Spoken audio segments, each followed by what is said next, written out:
ये देखें जो स्ट्रॉबेरीज का पानी कितना गंदा है। अस्सलाम वालेकुम, welcome back to my channel easy flames ji. I hope सब खैरियत से होंगे। आज मैं ले आया हूँ स्ट्रॉबेरीज, ये हाफ के जी स्ट्रॉबेरीज हैं और ये सारी की सारी देखने में बहुत साफ लग रही हैं, लेकिन मैं आज आपको बताऊंगा कि इनको धोने का तरीका क्या है, क्योंकि ये जितनी साफ लग रही हैं ये उतनी है नहीं। अभी मैंने इसको एक दफा पानी से, आम सादे पानी से धोया है, लेकिन अभी मैं आपको दिखाता हूँ कि अब हमने इसका क्या प्रोसेस करना है। अब अच्छा, थोड़ी सी आप रिसर्च करें यूट्यूब पे या आप गूगल पे, तो आपको कुछ तरीके मिल जाएंगे कि लोग कुछ विनेगर डालते हैं, नमक डालते हैं, बेकिंग सोडा डालते हैं, बेकिंग पाउडर डालते हैं, डिफरेंट तरीकों से करते हैं। उनमें से बहुत से लोगों का तरीका बिल्कुल ठीक है, तो उन्हीं में से एक तरीका जो है आज हम जो है वो यूज करेंगे और उसी मेथड से हम इसको वॉश करेंगे। तो इसको सबसे पहले आपने करना क्या है, इसको पानी से इस बॉल को भर लेते हैं। पानी आपको इतना चाहिए कि इसमें स्ट्रॉबेरीज आपकी सारी डिप हो जाए।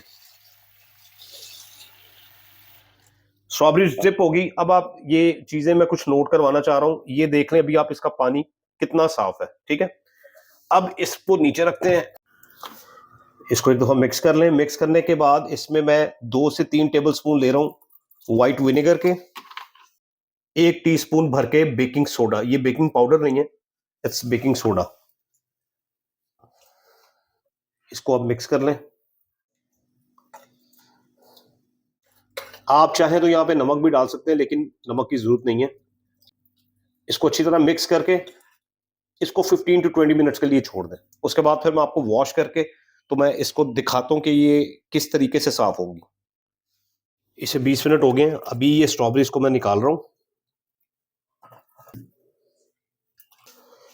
और ये देखें जो स्ट्रॉबेरीज का पानी कितना गंदा है। ठीक है, ये सारी चीजें इसमें बाहर निकल आई हैं। इसको वेस्ट कर दें। वेस्ट करने के बाद ये जो स्ट्रॉबेरीज हमने निकाली थी, इसको 3 से 4 दफा आपने इसको फ्रेश पानी से धोना है, ताकि इसमें जो विनेगर और जो बेकिंग सोडा डाला था उसके कंटेंट्स निकल जाए।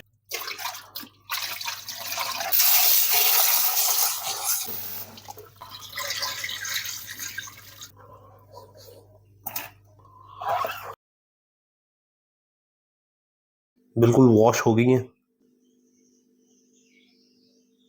तो आपने भी नेक्स्ट टाइम जब भी स्ट्रॉबेरीज लेके आनी है तो इसी तरह धोनी है। अब इसको मैं ड्राई करूंगा और फिर इसको फ्रिज में रखूंगा। ठीक है, तो बस ये एक सिंपल सा प्रोसेस था, मैंने कहा आप लोगों के साथ शेयर कर लिया जाए, क्योंकि खाने की रेसिपीज तो मैं आपको देता हूँ, लेकिन ये वॉशिंग की एक जो रेसिपी है, फ्रूट्स और वेजिटेबल्स वगैरह की, मीट की, ये भी बहुत ज़रूरी है। तो मैं आपको बाकी चिकन और मीट की तो मैं वॉशिंग बताता रहता हूँ कि आप किस तरह करें। तो इसको भी आपने नेक्स्ट टाइम इसी तरह प्रोसेस करना है। Thanks for watching the video. अल्लाह हाफिज़।